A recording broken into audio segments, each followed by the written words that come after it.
Guys, hari ini kalian semua sudah mengucapkan Alhamdulillah. Jom sama-sama kita ucap Alhamdulillah. Sudah ucap Alhamdulillah? Alhamdulillah. Guys, please don't skip this video guys. Di mana dikatakan mantap, Indonesia bisa untuk menjadi negara berteknologi nuklir di ASEAN. Wow, dikatakan lagi guys, dikatakan ada yang mau berinvasi dan mentori. Wow, tidak percaya? Jom, mari kita semak video ni. Hello guys, bismillahirrahmanirrahim. Assalamualaikum warahmatullahi wabarakatuh. Allahumma salli ala sayyidina Muhammad wa ala sayyidina Muhammad. Guys, welcome back again to my YouTube channel. Aku Musa dan ini adalah channel YouTube aku, Musa bin Muhammad Dirin Channel. Negara Indonesia ini dikatakan bisa untuk menjadi negara berteknologi nuklir di ASEAN guys, di ASEAN. Dan juga dikatakan adakah yang mau berinvestasi dan juga mentori di Indonesia? Tapi sebelum itu, kepada subscriber yang baru saja masuk ke Musa Channel, jangan lupa untuk memberi sokongan kalian dengan menekan ataupun klik button subscribe, like dan komen di bahagian komentar di bawah guys. Dan kepada subscriber, kepada viewer di luar sana yang sentiasa menyokong Musa Channel daripada dulu sampailah pada masa kini, aku mengucapkan ribuan terima kasih guys. Dan aku hanya mampu untuk mendoakan agar semua kalian di luar sana agar dipermudahkan segala urusan, dibukakan pintu-pintu rezeki, dihindarkan, dijauhkan daripada segala malapetaka dan juga dihindarkan daripada wabak COVID-19. Amin amin ya rabbal alamin. Guys, seperti biasa hari ini kita akan buat sedikit lagi video reaction di channel Bagi-Bagi. Dan kalau kita tengok judul video yang kita akan react ni, dikatakan bukan kaleng-kaleng guys, Indonesia bisa untuk menjadi negara yang berteknologi nuklir. Berteknologi nuklir guys di ASEAN. Dan dikatakan ada yang mau, negara-negara di luar sana yang mau berinvestasi dan juga mentori bersama dengan Indonesia untuk menghasilkan nuklir. Wow, adakah ini benar guys? Apa-apa pun jom, mari kita semak video ni. Sahabat Bagi-Bagi, nuklir adalah sebuah teknologi canggih. Betul guys. Teknologinya dapat merubah dunia, baik dalam bentuk senjata, kesehatan, hingga sumber energi. Semua nuklir guys. Tidak semua negara memiliki kemampuan menguasai teknologi tersebut. Dan salah satunya yang menguasai bidang nuklir tersebut adalah Rusia.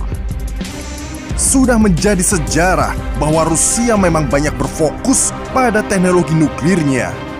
Bahkan salah satu yang membuat Rusia merajai klasmen kekuatan militer dunia karena jumlah hulu ledak nuklirnya negara beruang merah tersebut yang terlampau banyak. Dan kini Putin berencana berinvestasi senilai 5 juta dolar ke Indonesia dalam bagian teknologi nuklirnya. Hal ini telah disampaikan Duta Besar Rusia untuk Indonesia, Lyudmila Vorobyeva. Dan lagi-lagi Putin ingin membuka pintu hubungan baiknya dengan Indonesia dengan harapan makin rekatnya Moskow dan Indonesia. Bagaimana beritanya? Mari kita bahas. Lu nggak pernah ngundang Mimi Peri kan? Enggak. Iya makanya pada saat itu kenapa lu nggak mau ngundang Mimi Peri? Alasan lu yang selalu ulang-ulang adalah stop making stupid people famous. Betul. Gue sepakat banget sama itu. Betul. Mulai dari situ gue suka kata-kata lo. Betul. Stop making stupid people famous. Orang yang bodoh yang tidak ada manfaatnya ketika dibaca, untuk apa dibicarakan sehingga terpromosikan. Betul. Tapi sebelum itu, kita wajib mengucapkan bela sungkawa atas diundangnya pasukan pelangi di acara podcast yang katanya orang paling smart people itu, yang selalu mengklaim dirinya father of YouTube, king of YouTube dan sebagainya. Tetapi mengundang salah satu manusia penyuka pisang di mana banyak negara seperti Rusia, China, Turki, dan Indonesia memantau dan melarang karena banyak merusak ketahanan negara. Wow. Indonesia adalah negara penuh toleransi, memahami perbedaan, tetapi menolak penyimpangan. Sahabat Bagi-Bagi, Duta Besar Rusia untuk Indonesia, Lyudmila Vorobyeva mengungkapkan berbagai sektor kerjasama yang potensial untuk lebih dikembangkan antara Rusia dan Indonesia. Mulai dari energi nuklir hingga kolaborasi pembuatan pesawat sipil. Ada banyak area yang bisa dikembangkan lagi, terutama sektor energi. Tidak hanya yang konvensional, tapi juga pengembangan energi hijau seperti energi air. kata Vorobeva. Sama halnya dengan Indonesia, keberadaan sungai-sungai besar utamanya di wilayah utara Rusia telah banyak dikelola sebagai waduk untuk menghasilkan energi. Transfer teknologi diharapkan bisa terjadi dalam kerjasama pengembangan pembangkit listrik tenaga air ini ke depannya, termasuk energi nuklir. Orang-orang tidak perlu takut dengan nuklir karena ini termasuk energi hijau.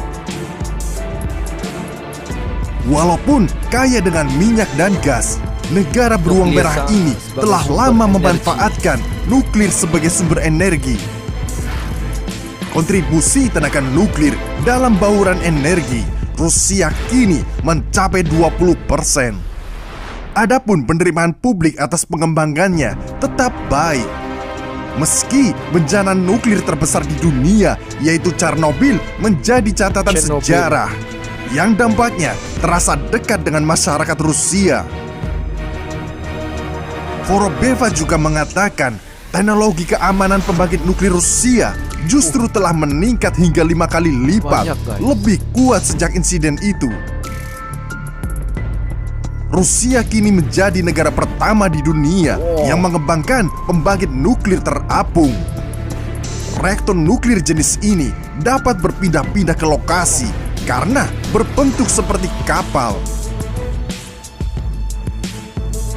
Meski terbilang mini, hasil energi dari reaktornya mampu menerangi kota-kota kecil. Teknologi ini juga terbilang lebih aman, terutama untuk wilayah yang memiliki resiko gempa bumi dan tsunami seperti Indonesia. Vorobeva mengatakan, kami siap membagikan teknologi ini ke Indonesia jika pemerintah Indonesia siap untuk menggunakan energi nuklir. Iran, Bangladesh, Uzbekistan, Uzbekistan, hingga Turki merupakan beberapa negara yang telah membangun kerjasama energi nuklir dengan Rusia.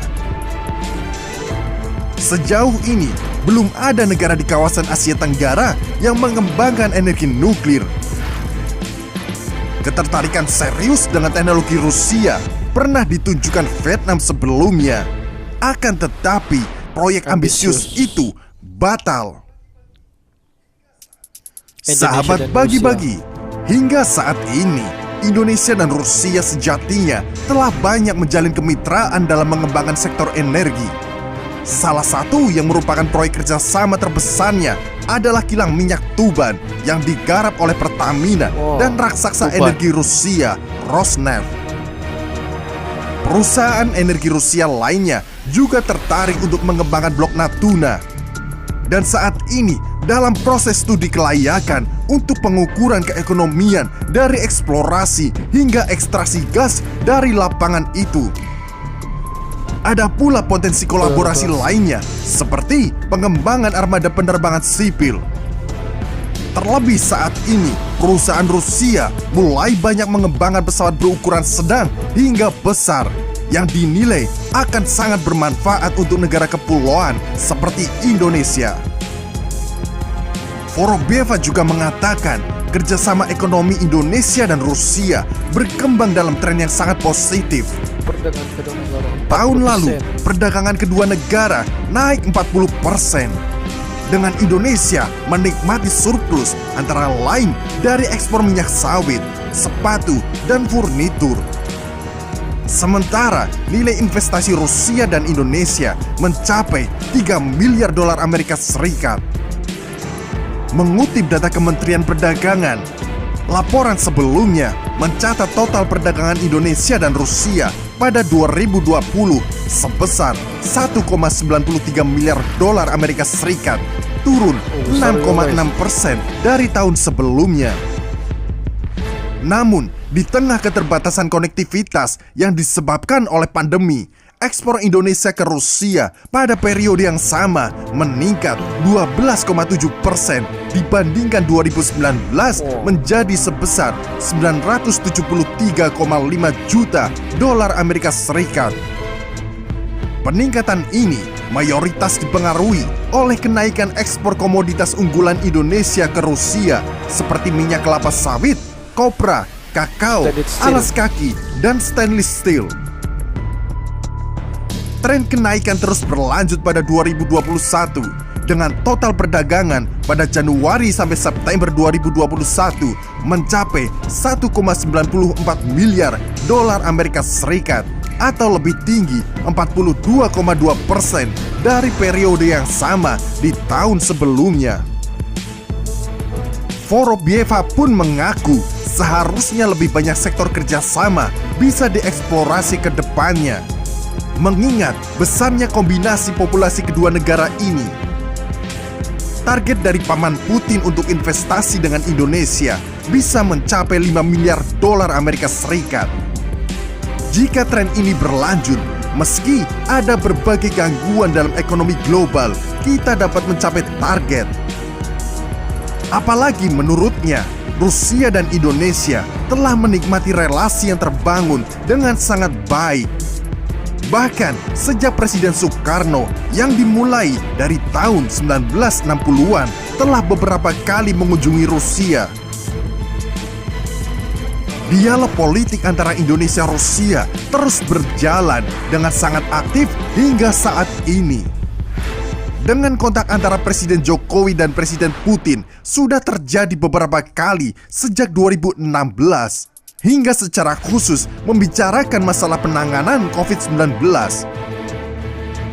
Yang terbaru tahun ini, pertemuan Menteri Luar Negeri dari kedua negara dilakukan di China, secara khusus membahas soal situasi di Afghanistan. Sebagai pemegang presidensi G20 tahun ini, Indonesia juga telah menyampaikan undangan secara langsung kepada semua negara G20, anggota, guys. termasuk Rusia, bahkan yang bukan anggota, yaitu Ukraina. Ada banyak hal yang bisa dibangun bersama. Tradisi ini menjadi dasar untuk hubungan bilateral kedua negara yang telah berkembang dengan baik dalam beberapa dekade terakhir ini. Sahabat bagi-bagi, semoga pemerintah kita lebih jeli lagi dalam mengambil setiap keputusan yang bijak untuk negara ini, bukan untuk kepentingan pribadinya. Nuklir memang teknologi yang canggih. Bila kita bisa menguasainya dengan bijak dan tepat, maka akan membuat negara ini mengalami kemajuan yang signifikan, baik dalam pertahanan, keamanan, serta kesejahteraan. Sekian berita dari King Narto. Terima kasih. Merdeka! Guys, kalau berita ni benar, memang Indonesia merupakan salah sebuah negara di dunia ini yang semakin mengikut era teknologi yang semakin canggih. Tidak mustahil Indonesia akan naik ke peringkat top 5 di antara ketenteraan yang terkuat di dunia, guys. Dan kalau kita tengok bukan kaleng-kaleng, di mana Rusia, kalau kita tengok video sebentar tadi, dikatakan Rusia iaitu Presiden Putin sudah pun berencana ingin berinvestasi bersama dengan Indonesia sebanyak dalam 5 juta dolar, guys, untuk menghasilkan ataupun untuk jalinkan kerjasama dalam berteknologi nuklir di antara Rusia dan juga Indonesia. Sebab kalau kita tengok, Rusia ni merupakan salah sebuah negara di dunia ini yang di antara negara-negara yang menghasilkan bahan-bahan nuklir. Dan negara Rusia juga negara yang pertama yang menghasilkan nuklir, tenaga nuklir yang menggunakan satu platform yang terapung di permukaan air. Dan kalau kita tengok negara-negara yang lain, belum ada lagi teknologi yang sama dengan negara Rusia ini dalam menghasilkan bahan tenaga nuklir, guys. Rusia merupakan negara yang pertama. Dan juga Rusia ini merupakan mempunyai tenaga nuklir yang paling banyak. Tidak mustahil pihak Rusia ini akan menjalinkan dengan negara-negara di luar daripada Rusia untuk menjalinkan kerjasama dalam menghasilkan ataupun untuk memproduksikan tenaga-tenaga nuklir. Sebab kalau kita tengok, banyak lagi negara di luar sana yang sudah pun bekerjasama dengan Rusia. Sebagai contoh, negara-negara Turki, dan ada beberapa negara lain yang telah pun membuat kerjasama bersama dengan Rusia, guys. Dan kalau kita tengok, beberapa minggu yang lepas dikatakan di dalam video sebentar tadi dikatakan salah seorang duta daripada pihak Rusia telah hadir ataupun telah datang ke Indonesia, telah pun membuat satu perbincangan yang akan membuat kerjasama bersama dengan Indonesia dalam bekerjasama dalam penghasilan nuklear di ASEAN, guys. Ini berita yang sangat-sangat sudah sememangnya memang sangat-sangat bikin kaget dan kagum, kaget dan juga kagum, guys. Jika jalinan kerjasama di antara pihak Indonesia dan juga pihak Rusia dalam menghasilkan teknologi nuklear di dunia ini, tidak mustahil Indonesia akan menjadi salah sebuah negara yang maju, guys. Jika kalau kita tengok pihak pemerintah begitu bijak untuk mengatur segala strategi bahan-bahan nuklear ini, tidak mustahil Indonesia mampu untuk menjadi salah sebuah negara yang terhebat di dunia. Oke guys, untuk hari ini sampai di sini saja sedikit information daripada Musa Channel, dan kepada subscriber di luar sana yang belum lagi klik button subscribe, please guys to klik button subscribe, like dan komen di bahagian komentar di bawah. Akhir kata daripada Musa Channel, thanks for watching my video. Assalamualaikum warahmatullahi wabarakatuh. See you the next video.